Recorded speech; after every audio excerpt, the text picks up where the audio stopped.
We're kind of learning about what does and doesn't play in an animated setting, and sometimes things that are funny on the page aren't working for some reason, and it's as simple as us going like, well, what do we want it to be?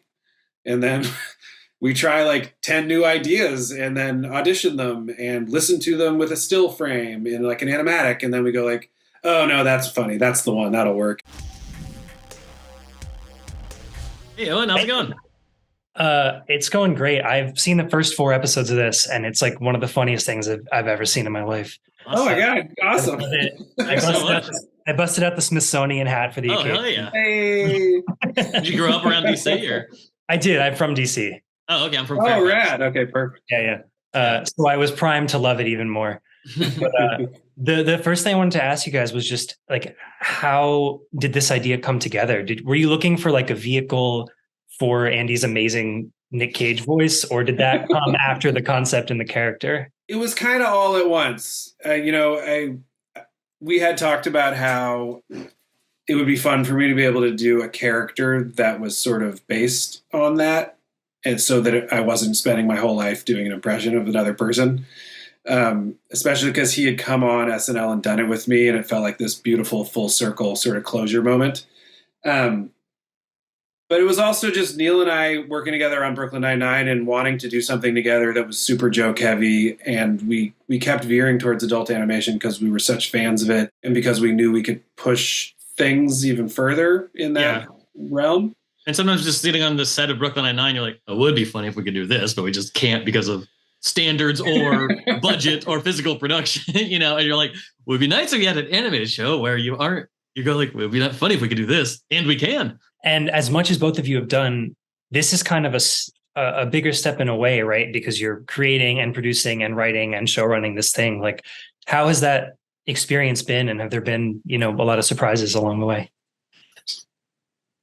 It's a lot of work, which we knew it would be. We've had a lot of great, we explained this to people as we were meeting with, producers and directors and stuff. And we have a great line producer, great producers, great director, Mike Mayfield, who knew this is our first real foray into this process from start to finish. And they had some patience with us, and they guided us through and sort of let us know, no, you can still change something here, or if you want to change something, now's the time. We're not going to have many more opportunities. And so it was definitely we learned a lot about the process, but we had an awesome staff who really kind of guided us through it and knew that's what we needed. Yeah, and we're doing it with Titmouse, and obviously they have a ton of experience making super rad stuff. So we were set up to do something good, I think. Yeah. And, obviously you're taking inspiration from Indiana Jones, but you guys both point to that in the funniest ways. And then you expand on it in the sense of these Archies are the celebrities of the world, and they're on the news and stuff. What's it like to kind of both look on that and then build your own world around it? I think when we sort of hatched that part of it was when we felt actually confident that we had a show that we felt was worth making. Was, oh, what if the whole universe of this is a world where archaeologists are huge celebrities? That all of a sudden opened it up to so many new ideas where it suddenly became beyond we have this sort of funny character study, and a few meta jokes that I like and are addressing elephants in the room and stuff. But when we cracked the thing about the world being sort of populated by archy celebrities, that was when I think, right, Neil, where we were exactly. That feels like it's its own thing, and that's our show. We'd honestly been talking for a couple of years even about just what characters can be and what jokes could be and what Rip Digman would be like. And then I think, once we landed on that, we were like, ooh, this really starts to feel like a whole world to explore in a show now. And that's when we really got into outlining the pilot more. And that was a thing, we wrote the whole thing before we had pitched it. So it was just purely here's the show we want to make. This is something. I mean, not to brag, but we wrote it on spec. yes. On spec, yeah. Man, even the name, even Rip Digman is a perfect name. It's so good.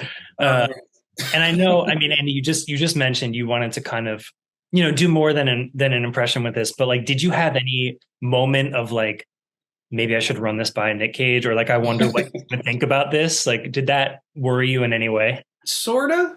I don't know. I feel like he's such an entity, you know what I mean? Like that, and I mean, even with his movie he just did like last year or whatever, The Unbearable Weight of Massive Talent, you're just like, he's already in on his own lore.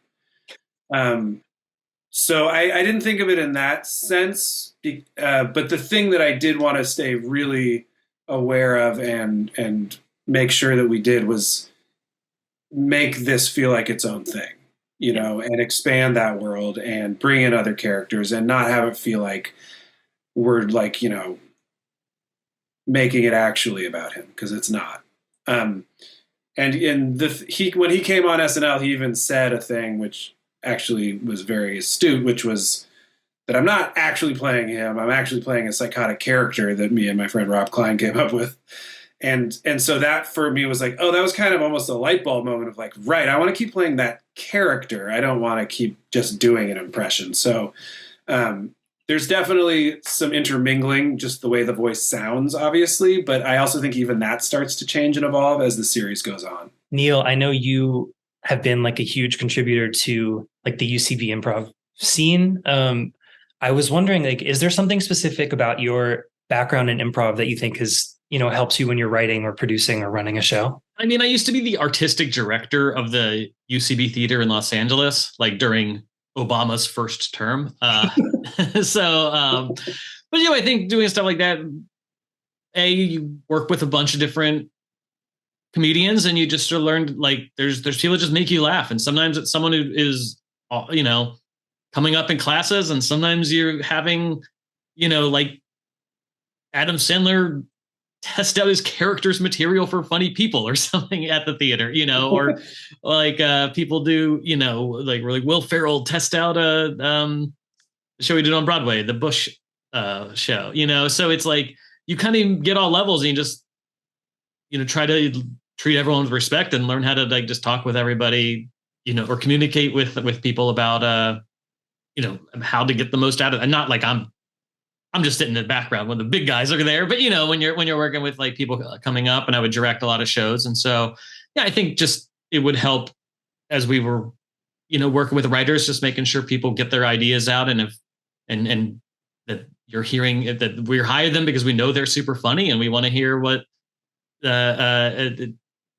they think is funny about an idea, and not just bulldoze people. And then getting in the booth too, just having a lot of fun with, you know, Andy and Mitra would record together at times and improvising and coming up with stuff that isn't just on the page, and being loose and free with things when we can. That was really fun. How much do you think scripts, I mean, not plot stuff, obviously, but how much do you think changes when you get in the booth and you start recording with people and feeding off that energy? I mean, it changes episode to episode.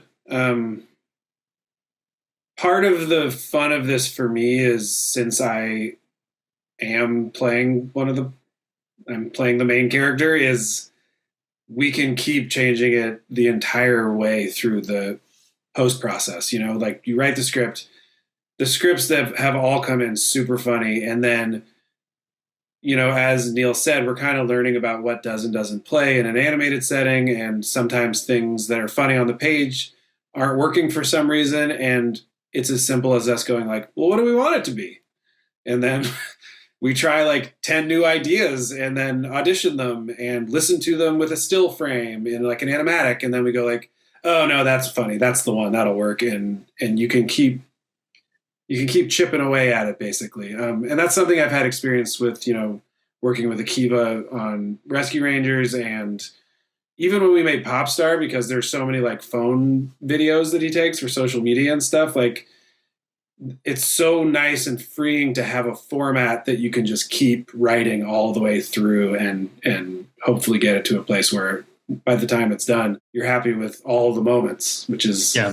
And the animators and our director too, learning that you know, as the voice of the show gets established and they're part of that collaboration, and you're seeing like they're adding such, I mean, there's moments I'm thinking about right now that like we're not on the page at all. They're just, or even just in the way they animated the acting, that really makes me laugh. And they save stuff all the time.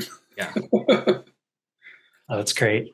And you know, your principal cast is amazing, and you have this incredible list of guest performers. when you're writing characters, are you doing so with specific actors in mind? I mean, obviously, primary cast, yes. It varies, right, Neil? Like sometimes we're like someone like, and then you ask them first. Exactly. Yeah. And I think at a certain point, writing like Jane Lynch's character, we were like, Jane Lynch would be so funny doing this, would be perfect for this. And same with Daniel Radcliffe, and for his character. And so there was stuff like that where you're like, I hope they would do it. I think they'd be so funny doing it. And hopefully they agree. And so there was a little bit of that, but it kind of would evolve. It wasn't always like, here's the voice. Now let's craft a character around it. It would sort of, as the character emerged in the outlining and the writing, sort of have a dream performer in your mind. And is there one that you maybe didn't get this time, or somebody that you're, when season 2 rolls around, that you really want to reach out to? I know Neil has one. Daniel Day-Lewis. Yeah, Daniel Day-Lewis. We got to get Day-Lewis out of retirement for this show. I think do you have a character? We'll dangle the carrot. You can do any character you want. We'll come with a big archy for him. Yeah. And Andy has a good one too. So me? Oh yeah. Well, yeah. I'm trying to peer pressure Kate Winslet into doing it because I did a movie with her, and she kept pretending like she wanted to do it. She was like, "I'm funny. I could be in it." I'm like, "Okay, I'll call you." And she's like, "I'll do it. I was like, "You're not going to do it." You can get Daniel Day-Lewis to be Sean Connery's character from Last Crusade. There's exactly. Yeah, we haven't met Rick's family yet, so we gotta. We're only going to put people in from this point forward that have won Best Actor or Best Actor. Yeah, multiple times. Yeah. Or when we started talking, you mentioned, packing this thing full of jokes. And something that I noticed that you do, I think like uniquely well, is that every joke you set up is paid off 2 or 3 times in different ways. Like, how much work is it in the writer's room to build something that's not only hilarious immediately, but then also like more and more and more rewarding as the show goes on? It's part of that is the editing, because there were probably some jokes that we thought would get called back a few times. Then maybe they didn't make it in at all, or they come in once and then the callback is like, yeah, that was sort of diminishing returns. Let's just stick with the one time. So the ones that maybe do come back or get called back are the ones that we felt like each time we added something new or a new spin to them or something, and we're not just kind of like replaying the same joke. But yeah, it's a lot of trial and error. You two obviously have the shared history of Brooklyn Nine-Nine. You also, Melissa Fumera's on this from that show. Does that make it easier for you guys to write these characters, kind of just having those relationships already? I mean, I guess this is more Neil, because Andy, you're writing for yourself. I mean, we're writing for everyone. Yeah.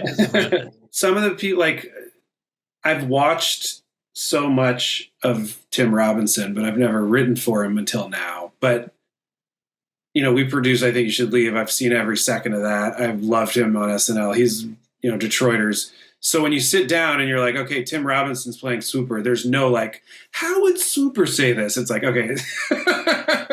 And same goes for Meadows. And then, now we're very blessed that we have a real comedy cast, like there's no question how Guz is going to crush a joke. There's no question how Mitra is going to crush a joke. Dale her voice is so specific and so funny. Like it makes it really easy that you can already hear them in your head when you sit down to write. And to have that sort of right out of the gate on a show is really lucky. Yeah. And a lot of that was like, before the show began, before we recorded anybody, we kind of go like, well, what makes this character funny? Is there a thing? Do they need to always sort of talk about this topic? Do they do this? And then once you start recording with people and you're like, oh, it's funny the way, Dale just says a line and maybe this particular type of line, then you just go like, oh, what do I want to hear her saying? And that helps create the character more than just like, coming up with like their biography or something. Well, I think that's all I got for you. Thank you again so much. I cannot wait to watch the rest of this series. It's so funny. Thanks. Awesome. That's so great. Thanks, man. Appreciate it. Thanks so much, Owen.